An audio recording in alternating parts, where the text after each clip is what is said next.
Bienvenue à tous dans les Lumières du DAF. Nous faisons un petit résumé chaque jour du DAF Ayomi avec les principales lois du DAF qui sont évoquées dans cette page du Talmud. Et ensuite, nous parlons d'une histoire autour des idées qui sont développées dans cette page. Et puis enfin, nous donnons une petite idée pour la route, de manière à ce que toute la journée, vous puissiez réfléchir à chaque fois sur une notion différente. Alors aujourd'hui, nous parlons du Daf Tet, c'est la 9e page de la Gemara Brachot.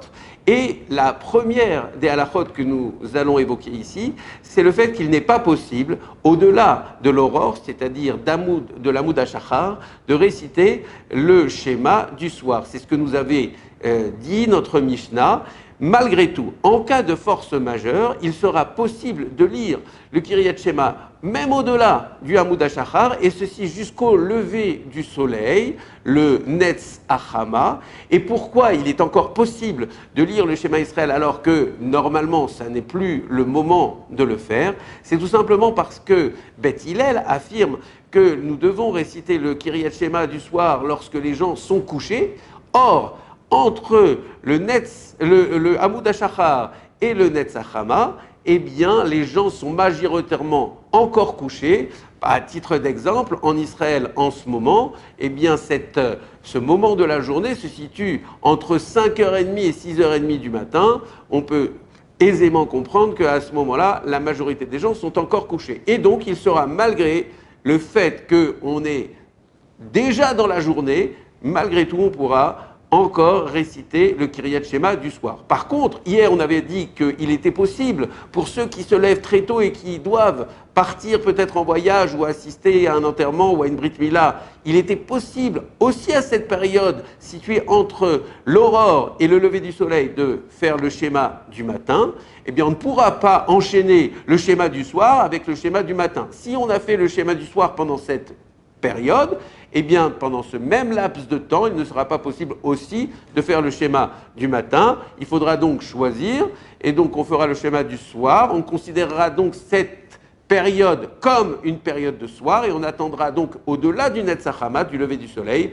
pour réciter le Kiryat Shema du matin. Quand nous aurons le mérite de revoir le Beth Amikdash reconstruit, le Beth Amikdash, le 3e Beth Amikdash, eh bien, alors il faudra pour chacun d'entre nous, le soir du Seder, eh bien faire le Korban Pessah, le sacrifice pascal. Eh bien, ce sacrifice pascal et la consommation de ce Korban devra se terminer à Chatzot, c'est-à-dire au milieu de la nuit.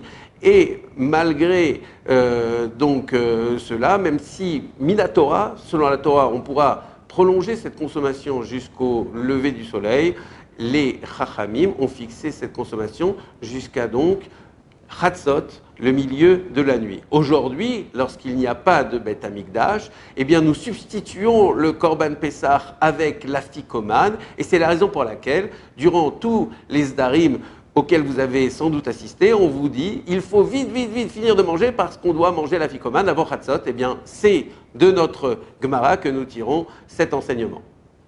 Baruch Hashem, nous avons atteint dans le Daf Tet la seconde Mishnah de cette Masechet Brachot, et dans cette seconde Mishnah, nous parlons de la période durant laquelle nous pouvons réciter le schéma non plus du soir, mais du matin. Eh bien, ça commence avec la nuit qui commence à se lever, et plusieurs avis sont évoqués dans la Mishnah, mais c'est la Gemara qui fixe la halacha, et c'est donc à partir du moment où, dans la nuit qui commence à se lever, nous pouvons distinguer un ami à proximité, une distance de 2 mètres. Et bien, lorsque nous pouvons le reconnaître, alors c'est à partir de cette période-là que nous pourrons réciter le Kiryat Shema, et nous pourrons réciter ce schéma du matin jusqu'à 3 heures après le lever du soleil.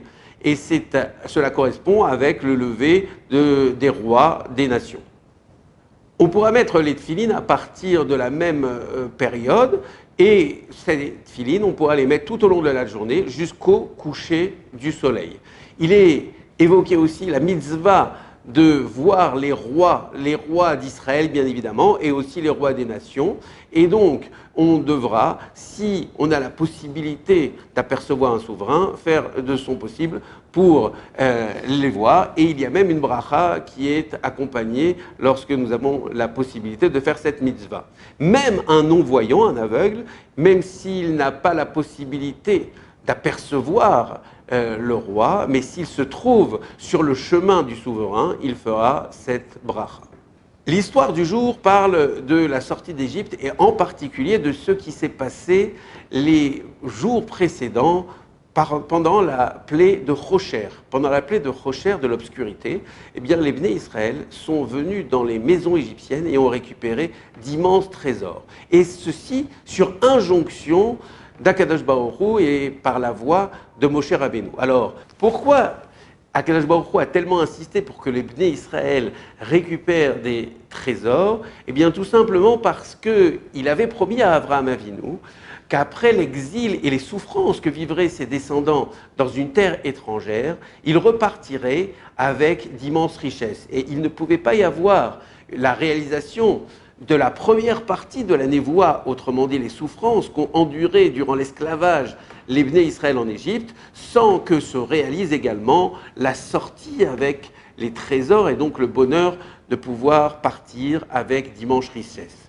Il faut savoir que les Bnei Israël n'étaient pas tellement enchantés de recevoir cet argent, pour deux raisons. La première, c'est parce qu'ils considéraient qu'il valait mieux partir, ne serait-ce qu'un jour avant, mais sans richesse, plutôt que de rester un jour supplémentaire dans cet exil en Égypte en récupérant des richesses. La seconde raison pour laquelle ils ne souhaitaient pas recevoir ces richesses, c'était parce qu'ils ne voulaient pas que les Égyptiens les poursuivent après leur sortie d'Égypte. Or, ils savaient que s'ils avaient pris tous leurs biens, ils étaient à peu près certains que les Égyptiens seraient encore plus motivés pour partir à leur poursuite et pour leur faire du mal.